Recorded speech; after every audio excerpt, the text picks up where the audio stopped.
Thanks for coming. My name is Tom McMillan. I am a state representative. I've been in Lansing for the last 5.5 years. And before that, I've been a Oakland County Commissioner. I was mayor of Auburn Hills and on the council there. So I've dealt with government at several different levels, seen the problems the federal government brings about. And you know, I'm also a CPA, Certified Public Accountant.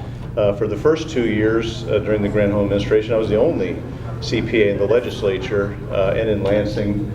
Our governor now is a CPA, and we've had a couple others join us. But I have been chairing the Oversight Committee, the House Oversight Committee, for the last 2 terms. And I'm running to be your congressman. You know, there's many reasons, but our country's in deep trouble. You know, whether it's the debt, whether it's you know, the overreach of the federal government, whether it's just in general a lot of lawlessness that goes on, whether that the federal government is involved in. And I want to go there and make sure that we actually deal with the debt. I'm a new grandpa, and so you know, I think that it's unconscionable that we continue to heap debt on our kids and grandkids.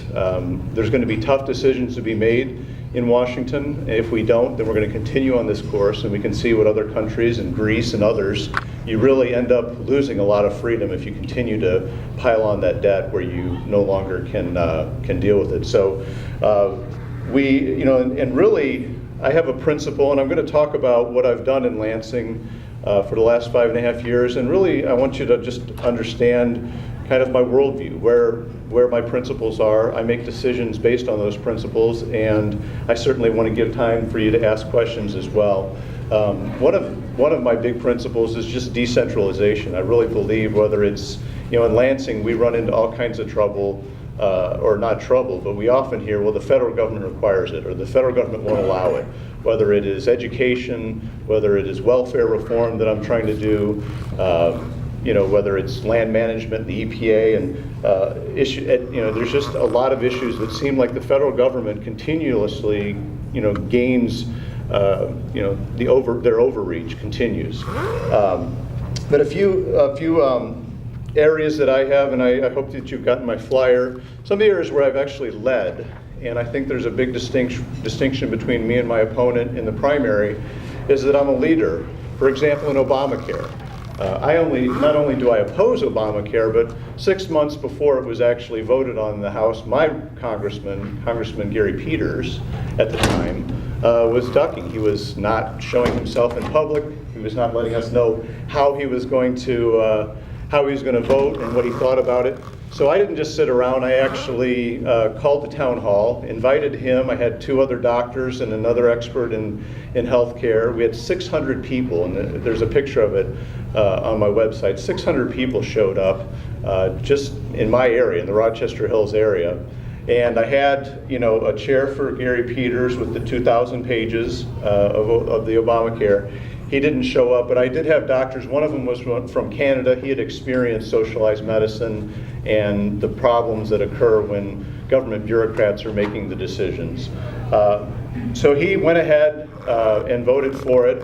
Here again, I didn't just sit around. What did I do? I launched a petition drive to try to allow us to opt out, a state constitutional amendment. We did get 200,000 signatures. We needed a little bit more. We fell short, but nonetheless, I crisscrossed. I was up in, you know, northern Michigan, central Michigan. I crisscrossed everywhere trying to get petition signatures and doing something about it. And so I really, you know, I was the leader in that as well. I've had legislation also to try to get us to be able to opt out or give our citizens options. Another area is Common Core and the nationalization of our education system. I don't know how many understand this issue, but I was the first legislator to, you know, put in legislation to try and get us out of Common Core. And then what I did was, the governor, about a little over a year ago, was in Detroit on stage, and it was televised with Arne Duncan, Obama's education secretary, talking about how much he really liked Common Core. The governor was, and the governor's done a lot of great things, but on this issue, he was talking about how much he really liked it. 6 or 7 weeks later, he was signing a budget defunding Common Core. And so that does not come about just by people sitting around. I organized and led the effort. I got a good number of my legislators to say we're not going to vote for this budget unless there is the requirement that we defund Common Core. And so we held strong. There was a tremendous amount of pressure to change and to not do that. But you know, when the tough time came, I stood and made sure that those other 7 or 8, and I kept going to them. They said, well, we keep hearing that we're going to lose this. And I said, don't worry, just stand strong. We need to do this. The people of Michigan deserve a debate. They deserve a roll call vote, that the legislators have to show where they stand. So we got that in the budget. It was defunded. We spent last summer debating it. Unfortunately, in the end, we lost that. There was a roll call vote to move forward with Common Core. But during that whole process, there was some fruit there, because the resolution that allowed the Michigan Department of Education to move forward with Common Core, it also said that we as a legislature are not happy with the Smarter Balance Assessment, which is a nationalized test that was going to be given to our students statewide. And I had argued during the whole time that we should be in control of this test. It shouldn't be a nationalized test where the federal government is giving hundreds of millions of dollars to this consortium. We can't decide what's going to be on the test, and if we're going to test our students, we ought to be able to decide what's on that test. And so right now, as we speak, in the next week or two, well, the House and Senate just passed within the last 2 weeks our budget for next year that got us out of Smarter Balance. And we just voted on a bill today in the House Education Committee to move the testing, because Michigan Department of Education refuses to listen to us, and you know, they say we have to do Smarter Balance, we can't do anything else, where the legislature has said we don't want this, we want a test that we can control, that we can decide as the state of Michigan how we're going to test our students. That debate is going on. Within the next week or two, we're going to pass the budget, and I fully expect that we're going to get out of Smarter Balance. We'll be the second state to get out of that consortium. There's another consortium of about 20 states, and about 8 of them have gotten out. So this whole idea of nationalizing education is something that I have fought and will go to Washington and continue to fight. Quite frankly, I feel that, and I've talked to a lot of teachers. This is one of those strange bedfellows where even folks from the MEA and others, they want the ability to teach what's best to the students at the local level, and they don't want to have to be worried about some national exam and teaching to that, where they would prefer the freedom to be able to teach what's best for the students in front of them. And so I believe that we're going to get to that. Another area that would kind of give you a glimpse of my leadership is that in the legislature, when I first got there in January 2009, my party was in the deep minority. We were 20 votes in the minority. So I decided, what is it that I can do? And transparency has always been something that I've been interested in.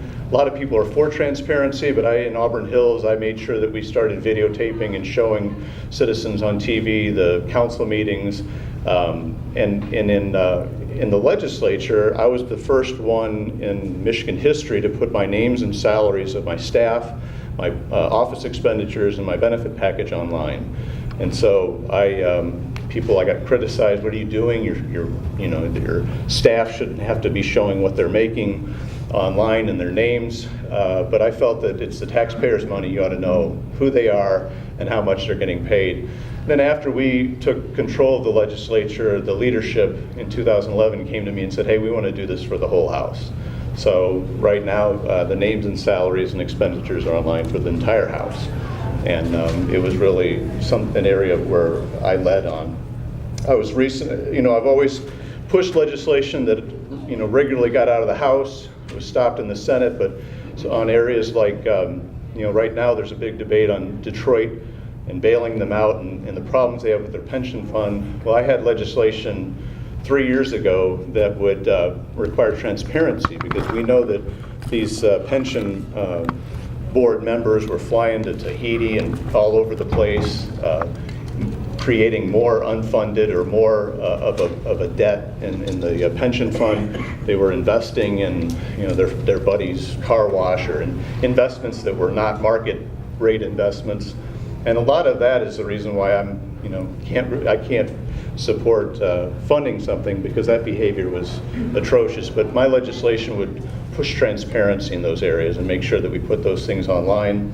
I just recently was awarded by the Michigan Press Association the Sunshine Award. It's the first time they've given that award, but it's something that they gave because of my efforts as chair of oversight and legislation that I've moved in the House, and to really reform the Freedom of Information Act. And what happens right now is, most municipalities do a decent job with the Freedom of Information Act. You ask for stuff and they give it to you and they charge you a little bit of money to go get it and make the copies. There are municipalities that are notorious for charging several dollars per copy per page, or really it's called economic stonewalling, where they don't want you to know what's going on. As a matter of fact, there is a few years ago where there was called cell phone extraction, and the ACLU was very concerned about devices that the police were getting, as Michigan State Police, that whether they could extract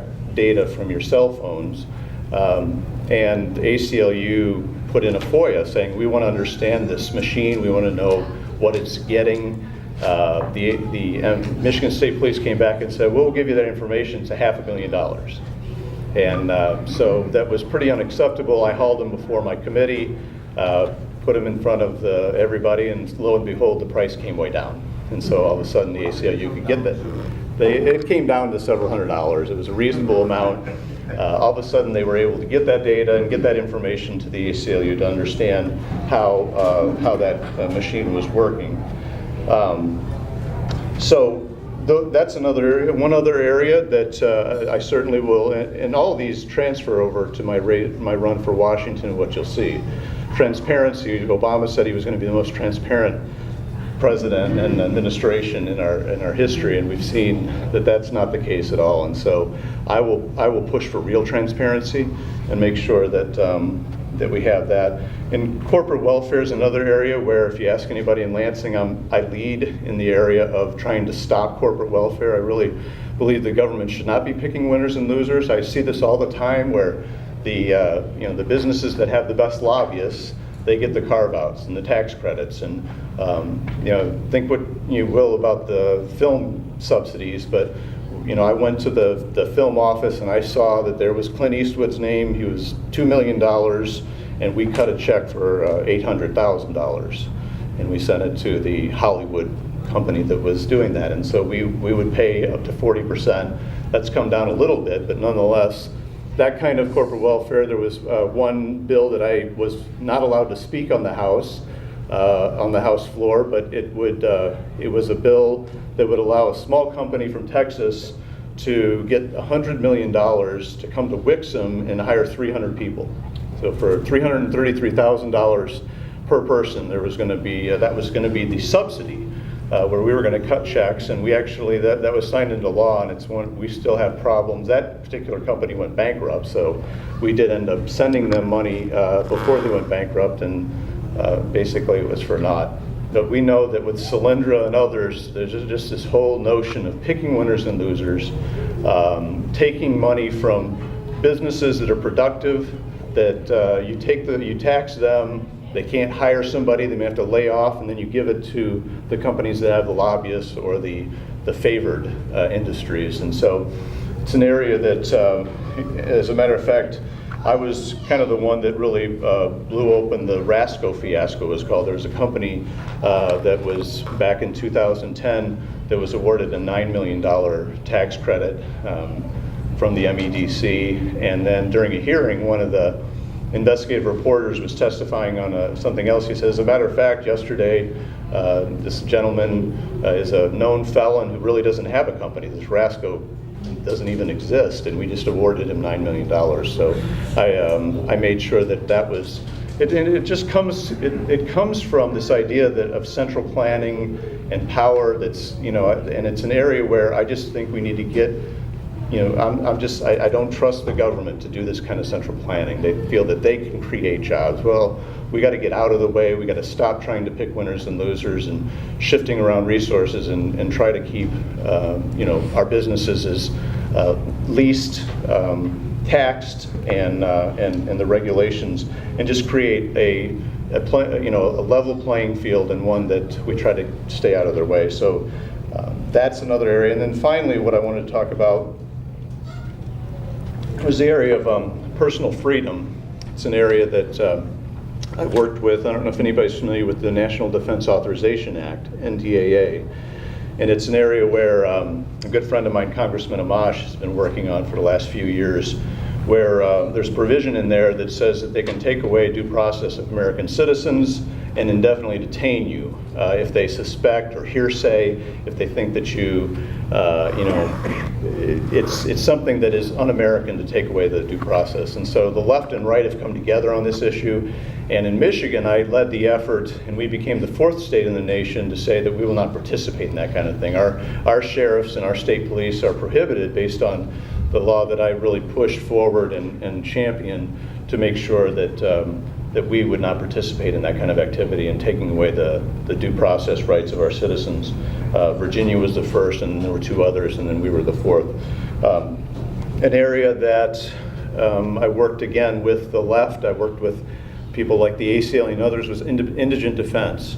We have 83 counties. We have 83 or maybe even more systems of providing indigent defense. People that are charged with a felony or charged with a crime. 90% of those don't have the money to have an attorney, and so they have a court-appointed attorney.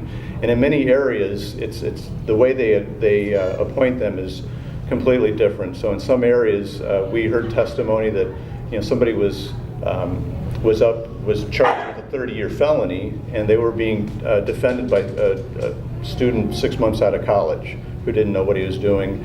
And I really felt that even though I would have not thought that would be one of my main legislation efforts that I am known for or that I championed in Lansing, I feel that government, that's one of the things they must get right. They got to do everything right, and there's probably a lot of things they shouldn't be doing.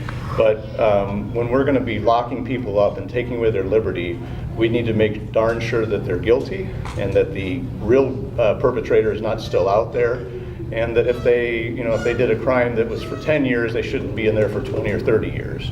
And there were another area was back in 2010. There were 4 Christians that were at the Dearborn Arab American Festival.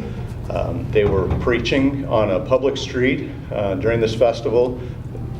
Thousands of people talking, and all they were doing, they were not any louder than me. They were not, it's all on video, and they were just sharing their faith, and people were coming up and asking them questions, and then the police came and locked them, they handcuffed them, took them away, and put them in jail, and were trying them, and I came to their defense. I was the only legislator. I went to their trials. I defended them in the press. I said that this is taking away the First Amendment.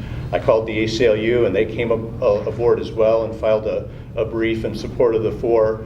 And in the end, they were exonerated, and they actually filed a lawsuit in federal court, and Dearborn ended up paying $400,000. And hopefully they won't do that kind of thing again. And so those are areas. I recently just held a hearing, first in the nation, on Hailstorm. It's a military-style surveillance device that Oakland County Sheriff has. It's the only law enforcement agency in Michigan that has it. There's about 10 or 15 that have them nationwide, and I was trying to get information about it. A reporter said that they've been trying to. The Detroit News, they came to one of my meetings and was asking about it. I tried to find out, and they said, well, we can't. It's there's a grant from the Homeland Security, and so we're not allowed to tell you anything.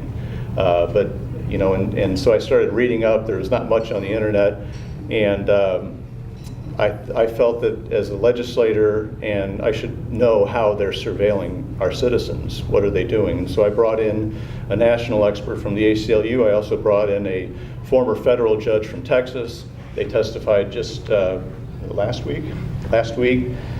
First hearing in the nation that a state held, and we really found out a lot about how it's a portable cell tower that can basically take over and it masks itself as a Verizon or an AT&T cell tower and can gather data. There's probably some good reasons for it, but we certainly heard enough testimony to believe that it is gathering data from people that are not targets. There's no warrant for them, but they're innocent people and they're gathering this data. I'm trying to get the Sheriff's Department to talk and let us know more about what it's being done or what it's doing. And I'd like to craft legislation, but this is another area where I'm sure this sounds familiar with what the NSA has been doing, gathering data on all citizens in the United States or all that have cell phones. And it's an area where, here again, the Fourth Amendment is something I will defend at the federal level as well. This is my third town hall. I held one in Livingston County and northern Oakland County. That's where this district goes. I actually live all the way over in Rochester Hills, just about an hour and a half away. But town halls are something that I do and I'm going to continue to do as your congressman. I have been in Lansing for 65 months and I've held just about 65. I hold monthly. We've been snowed out a couple times, but I hold monthly district hours and I get people coming that disagree with me and bring video cameras and try to get me to say stuff and ask questions. And there are politicians that would just kind of hide and say, look, this is not, it's too, I just don't want to do that. But it's something that I continue to do monthly. I feel that that's what you should expect. I should be able to come before the people that I represent, explain why I voted the way I did, take any criticism or any questions. If I can't do that, I don't believe that I deserve to represent folks. And we talk about, and there may be questions about how are you going to deal with things like the debt and some of these other very difficult issues. You are not going to be surprised by how I vote. I believe my intention would be is to hold town halls leading up to those votes. So you may not fully or we're going to get a chance to interact and say why and debate it and talk about what are some of the areas that I need to be careful on or that I should make sure that I understand before I'm voting. But then afterwards, you'll see me again and you can hold me accountable if you didn't like it, and you can, I certainly would welcome thank yous if you did like them, but you're going to see me. It's something that I will continue to do as a congressman, is be in front of you and be well connected to the people who I represent. I think that's pretty much some of the areas that I've worked on, and I think that's kind of some of my worldview that you can understand. There are some of the other issues that I would talk about. I've always been pro-life, defending the unborn. I believe as far as taxes go, I prefer a flatter tax. I think we did that here in Lansing. We made some tough decisions to turn the state around. We had taxes were running businesses out of our state, quite frankly, and so we really had to turn the state around. So we made some tough decisions, but in the end, it's a lot flatter tax, and I believe it's a lot fairer tax. Second Amendment, I'm a strong Second Amendment defender. I've been was on the Capitol steps with some folks on open carry. I have legislation. We do have some municipalities that are implementing laws that are more restrictive than the state. They basically are illegal, but they're putting them on the books and using them to harass citizens. And so my legislation that I recently introduced would say that you've got to remove those. If you don't, citizens can sue you and you're going to pay for their court costs to remove these ordinances that supersede state law and that are not part of the are an assault on the Second Amendment. And finally, I guess overall, I kind of started with this, but I'm going to Lansing to push stuff out of Lansing. I don't know, I've asked a lot of times, they certainly should do national defense. They should do it very well. But other than that, a lot of the decisions I think should be made at a closer level. Whether it's the EPA and environmental issues, whether it's welfare reform, Vermont is a lot different, and those issues are different than Wyoming and Michigan. We shouldn't be doing cookie cutter regulations, and a lot of this stuff just needs to be pushed out of Washington and sent down to the states and to the most local level as possible. I think that's where the most effective. I mean, if you have problems with environmental regulation, you got to go to Washington a lot of times. I'd prefer you to go to Lansing and hold your legislator and be able to go to Lansing and argue why it's a bad idea. Or why you want additional regulation. But I think that needs to be at the local level, and certainly on education and other issues. So I appreciate you coming. This is, there's August 5th is the primary, and you'll be hearing more from me between now and then, but I just wanted to make sure I got out and talked with you, let you know who I am, kind of my worldview and my principles, and then open it up for questions. So thank you for coming.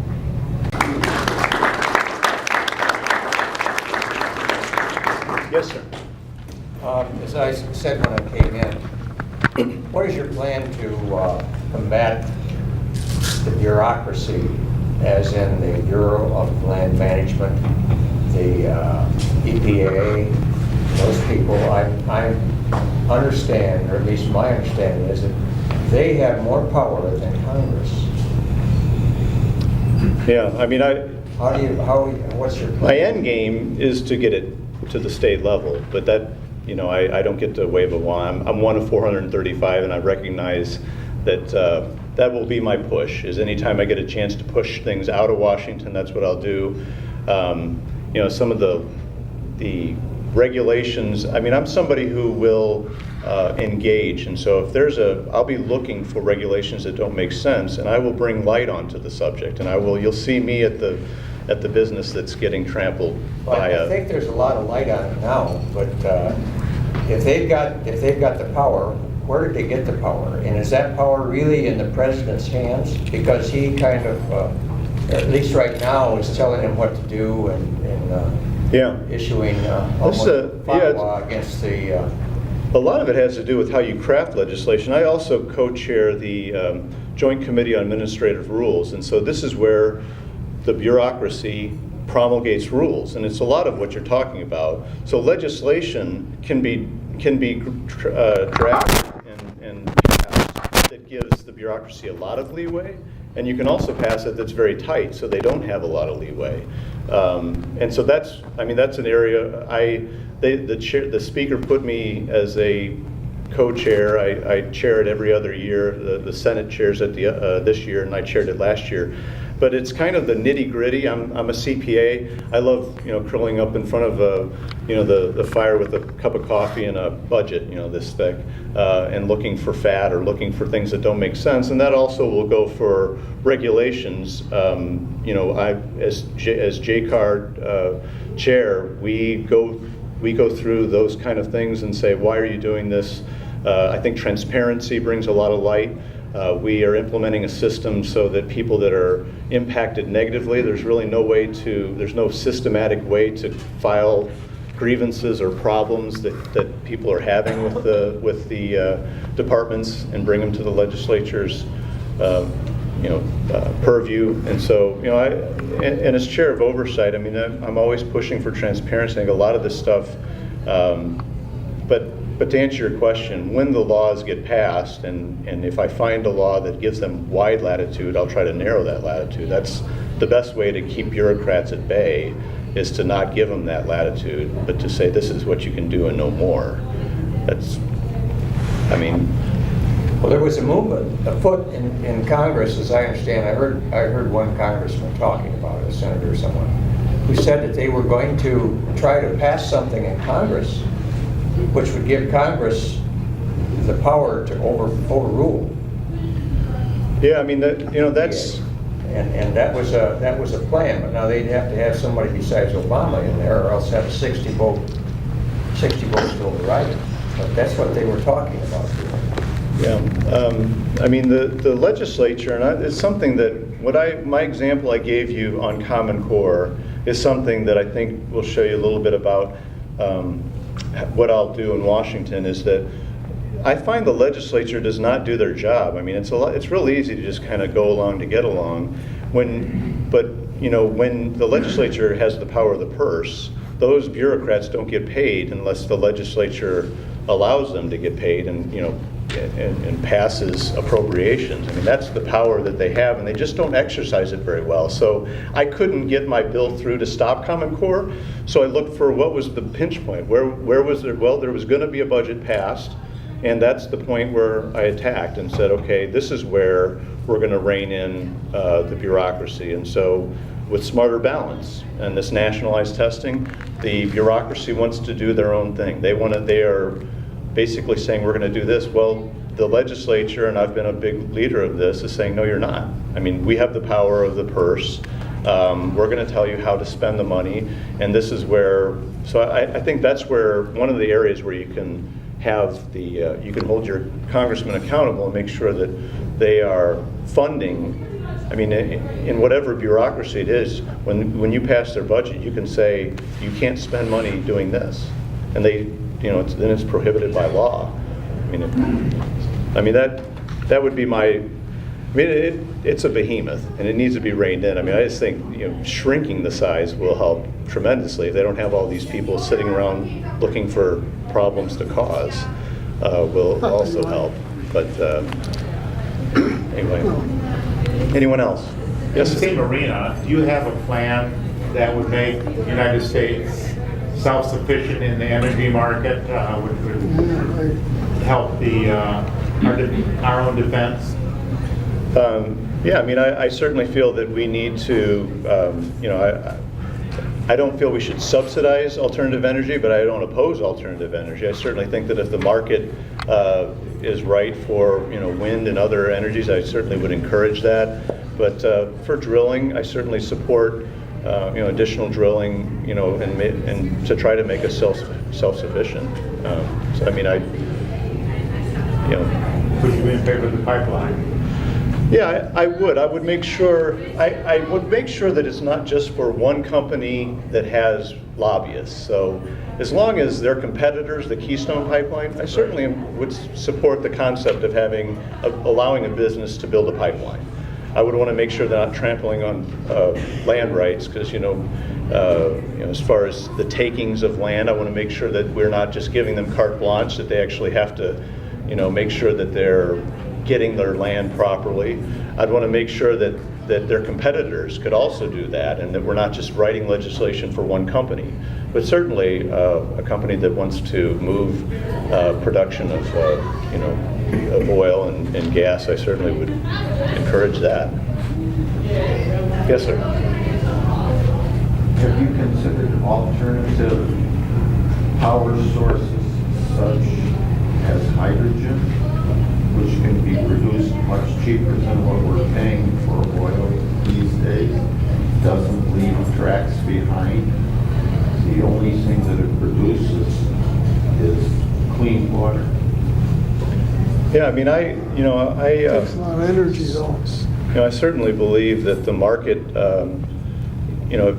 if there's a market for that, or if they can have research and make sure that we don't tax these businesses so much that they can't invest in research for that kind of technology, I certainly, as long as we can make sure that it sounds like it's a safe technology. I would not want something that would be unsafe, but as long as it's a safe technology, I certainly am interested in the market trying to develop as much sources. All of the technology is already available. All right. We used to do that in my freshman high school science class back in 1959. And it's perfectly true. Sounds good. It's all there. Sounds good. But we aren't doing it. Right. And I think it might have something to do with all of the profits that are made from the energies that we are paying for. Well, I do see in government that they erect barriers to entry. They, put regulations so that one technology is preferred over the other. And I think that the government, and again, it's usually companies that hire the best lobbyists that get to erect barriers. So if there are any barriers that are, preventing people from utilizing that technology, I certainly would be interested in knocking those down as long as it's safe. Yes, sir. What can be done of international law and the inhibitions or things that can bind our country with, and the courts that go along with it, that so-called craft your own legislation and laws, because they feel like it. It's a place a little more freedom for us. Are you talking about like GATT and WTO and things, trade, these international trade organizations? Or any international law that goes through the UN or Department. Yeah. I mean, are you going to do anything about that? Are you going to try to fight the UN taking over our rights? Absolutely. Yeah, I mean, any transference, and the GATT, I get asked regularly, free trade. Well, I want to make sure that we don't have these bureaucracies that end up, harming our, making decisions that are above our laws and harming our businesses, and it's being given to some international organization.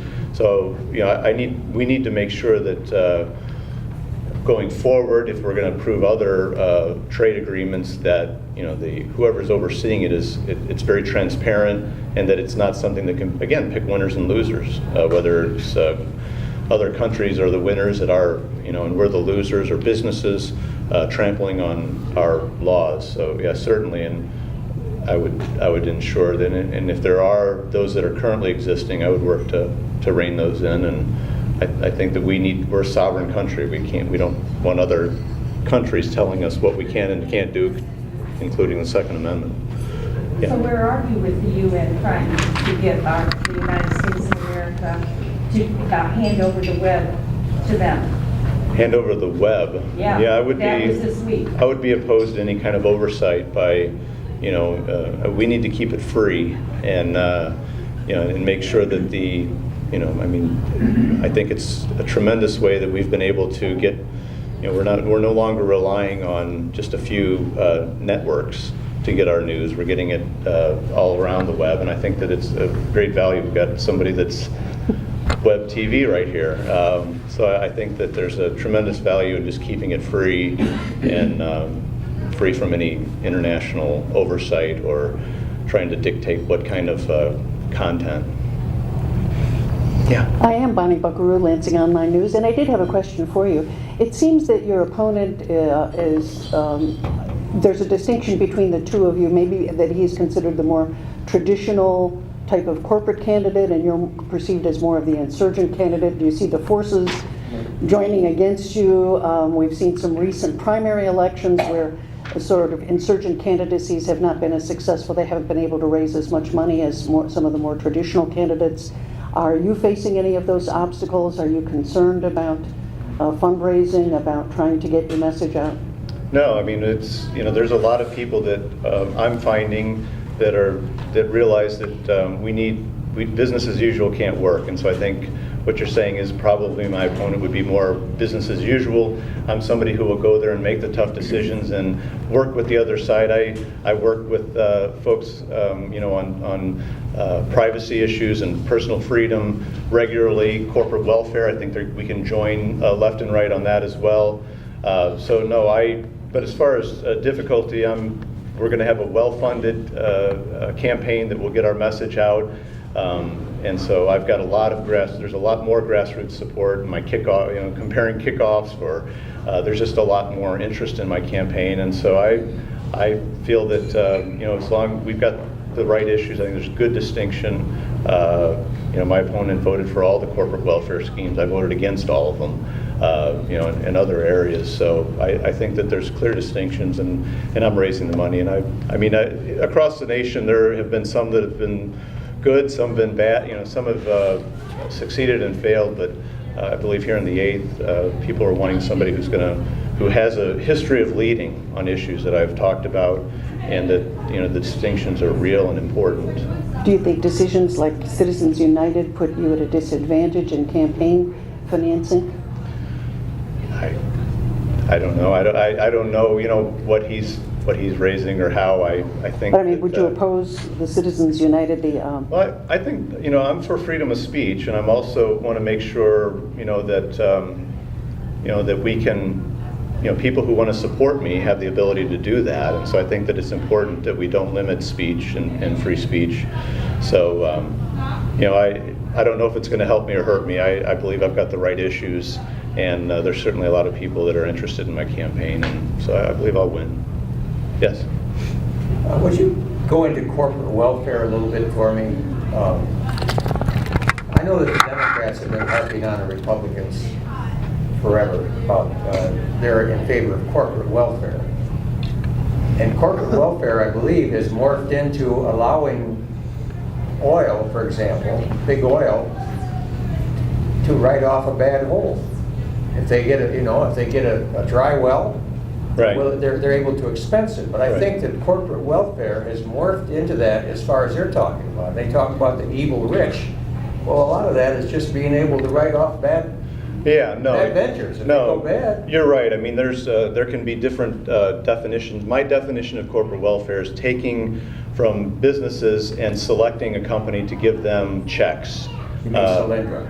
Well, Solyndra, or that's just one. we've done this here in Michigan. You know, there's billions of dollars that we're giving still in checks over the next 5 years that Jennifer Granholm and Democrats fully supported, and many of my Republicans as well, of corporate, I mean, this is picking the industries that they wanted to, proclaim that they were going to, support at the expense of all the other industries, and they were picking winners and losers. So, yeah, it's not allowing a company to, write off, if they don't hit oil, they should be able to say, we spent $1 million, we get $1 million deduction from our profits from what we have to pay. I mean, that's not corporate welfare, that's accounting, that's what you... But that is what has...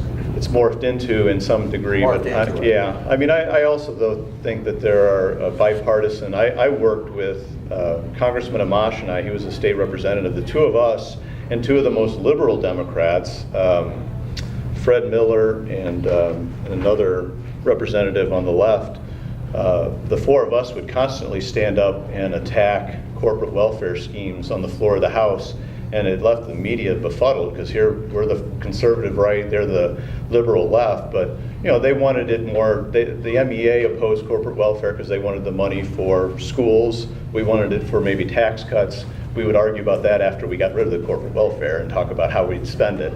But we worked with. I think there's a coalition there to be had where people just genuinely believe that just because you have a good lobbyist doesn't mean you ought to get a check.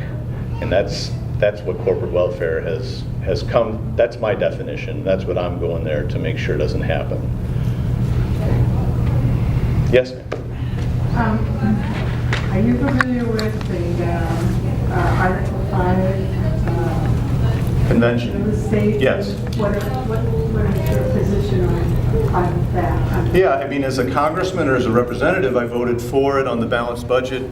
I believe our founders put Article 5 in there for a reason. I know we can talk about it maybe after this, so we can go into it. There are people who believe it can be a runaway convention. I used to believe that. I have spent a couple years looking at it and believe that there was a reason our founders put that in there. It's so the states can keep a check on the federal government and watch them and make sure that they could have an Article 5 convention and rein in the federal government. As a congressman, there will be a role in that. We would send out the call to convention, and I'd want to make sure that it's very transparent, that it's not, that it's even-handed.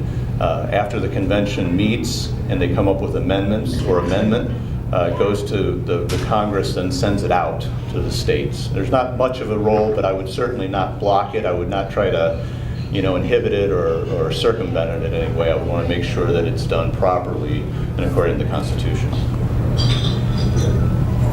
Anyone else? Yes. So I'm intrigued. Okay. Transparency in Congress. Obviously, Congress isn't transparent in terms of the things that they do. And I want to know when you say that and I appreciate you putting your salaries and your expenditures there.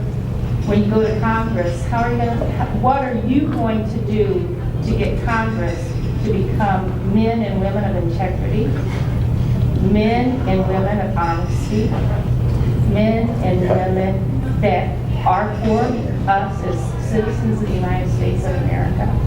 Because obviously, most of them are for their own pocketbooks. And when I say that, it's in terms of what they get out of it before they make a vote. And you know what I'm saying.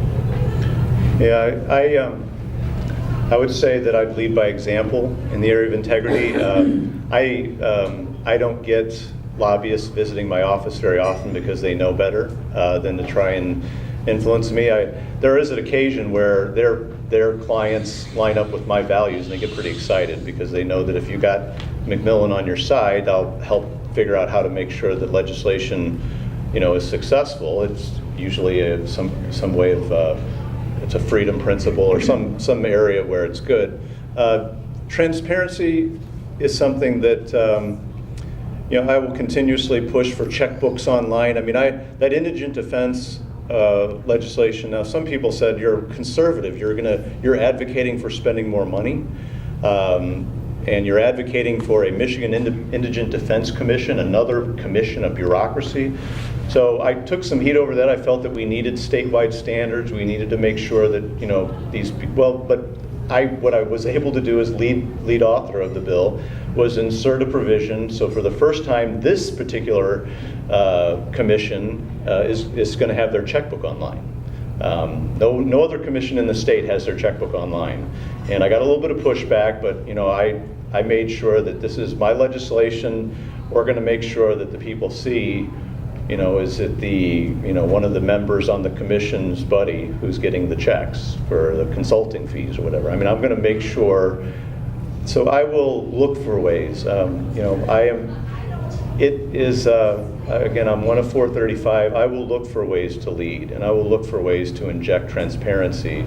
It's a very obviously popular thing, but they don't do it very well, and so I will expose the areas where they say they have it and they don't. Whether it's freedom of information, I'll lead by example. I am not going to be able to force integrity on people that may have it lacking, but I can try to expose any where there is a lack of it, I mean that would be my answer. Somebody over here, yeah. Hello. First, I just want to thank you. You've been very consistent with your legislation. You've been very consistent with kind of your transparency over the issues. One of the things I want to thank you for is that last week, 2 weeks ago, you introduced legislation that would really crack down on abusing the welfare system in Michigan. Mm-hmm. I do know, however, last year you voted against requiring drug testing for welfare states. How do those things clash a little bit? I mean, how do you, I'm a supporter, but how do you explain that to people who, we're trying to win over?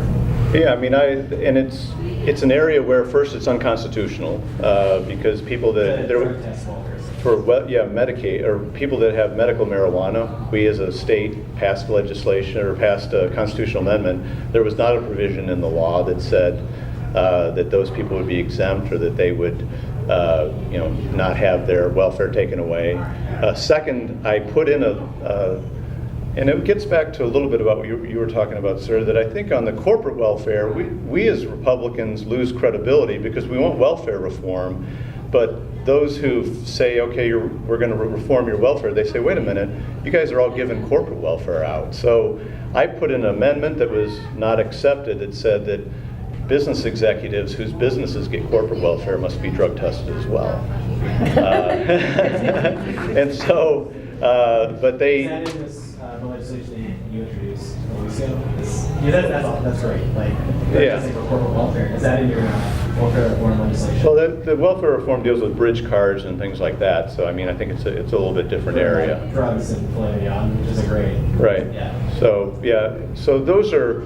those are a couple of the reasons, and that's really why I think that we need to, and also quite frankly, I don't think the government should be into collecting DNA on citizens and drug test. I don't think that that's a proper role of government. And this is an area where, people are going to say, well, we sure should. Well, my answer is that we shouldn't give them cash. My welfare reform legislation that I introduced a couple of weeks ago says that on bridge cards you can't take cash. I mean, if we don't want people using it for, why is it only drugs? I mean, why isn't it,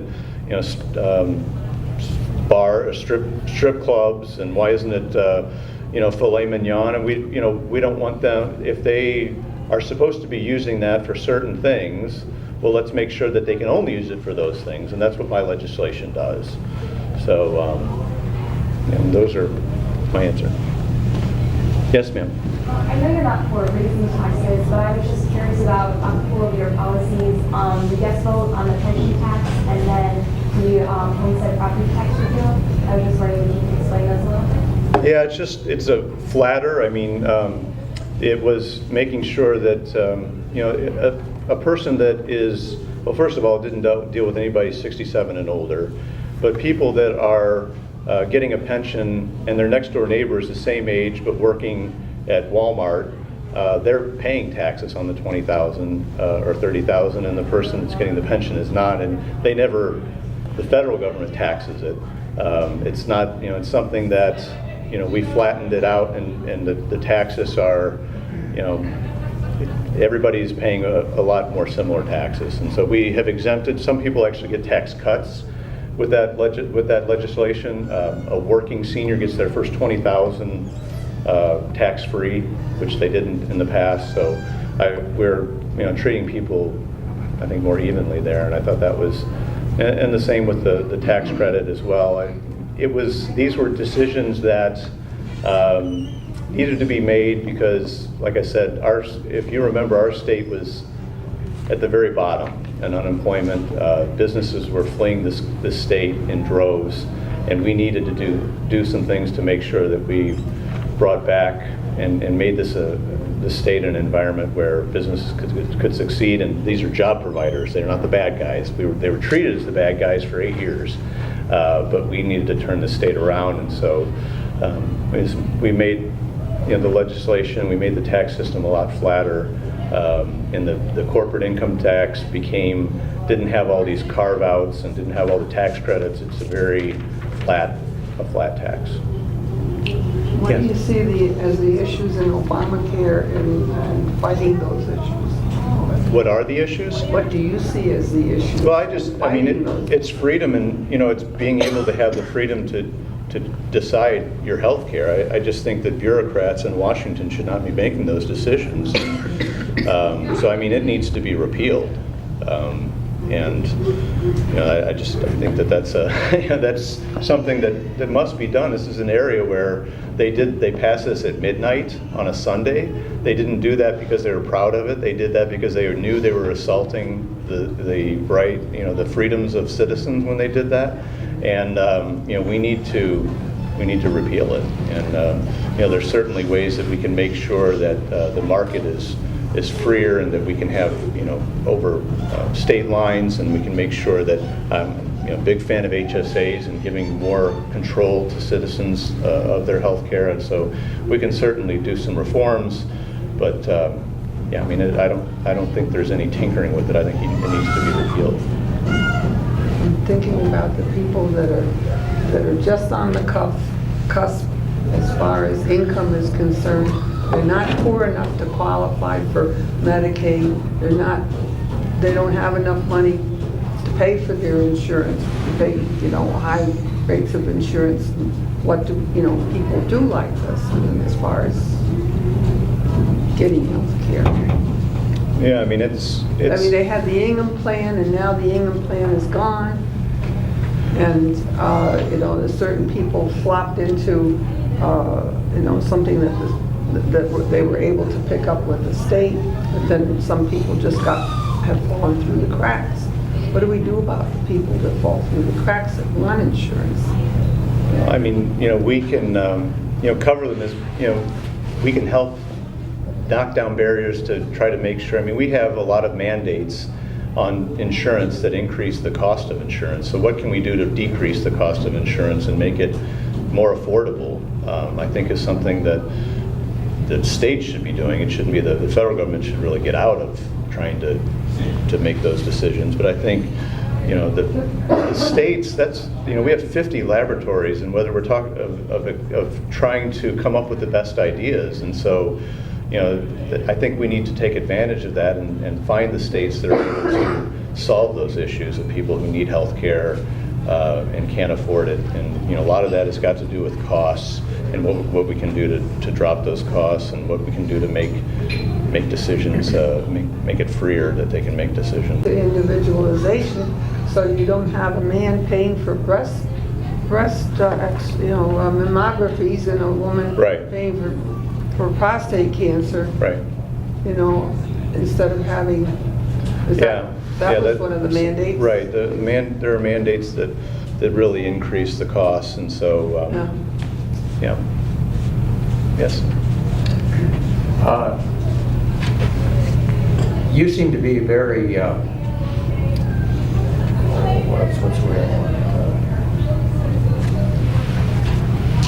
You're taking this attack, or you want to attack these problems and attack them in a diplomatic way and do all those things. Your arguments sound really good. All right, my question is this. When the legislature, the Congress passed that, the Democrats passed that Obamacare, and you said it was midnight Saturday night or something. Right around Christmas. There was one other thing that they did. They didn't allow Scott Brown to be seated for like 2 weeks, or maybe even 3 weeks. And he said he ran on his vote to vote against it, which means they could not have passed it. If the Republicans had done that to the Democrats, they probably would have torched the Capitol. And the Republicans did not make enough of a stink about that and just raise hell like the Democrats would. And they've raised hell since. But maybe if they had really stood up and yelled and screamed about it in the first place, maybe they could have stopped it. But I mean, they just like we stand back and we're very diplomatic and we're very gentlemanly, and we get screwed. Yeah, Whereas they get up there and they'll get somebody to cover them from the media because they set a bonfire, start torching couches or whatever they're going to do to raise awareness. And Republicans, it just doesn't seem to me sometimes like they get up and fight enough. Right. No, and that's what I'm trying to convey is that I'm a person of action, that whether it was, like I said, the folks in Dearborn, or whether it was Obamacare with the petition driver. I mean, I don't sit around, and so when there's lawlessness like that, I will not just sit around. I'll be somebody who takes measured, but also very engaged Take an old couch. action. No, I'm not going to burn a couch. One more, and then it's 8 o'clock. I want to, Since you're against Obamacare, yeah. when you go to Congress, are you going to introduce a bill that undoes our congressmen and congresswomen that exempted them from it? Right. So that if it's so wonderful and it's so good, Yeah. then why did they have to exempt themselves? Absolutely. Yeah, I mean, they should live under the same laws, and Exactly. I would certainly support that. Anyway, well, I'll hang around for a little bit longer. It's 8 o'clock. I want to be respectful of your time. I appreciate you coming, and like I said, I'll be here for individual questions. So thank you. Thank you.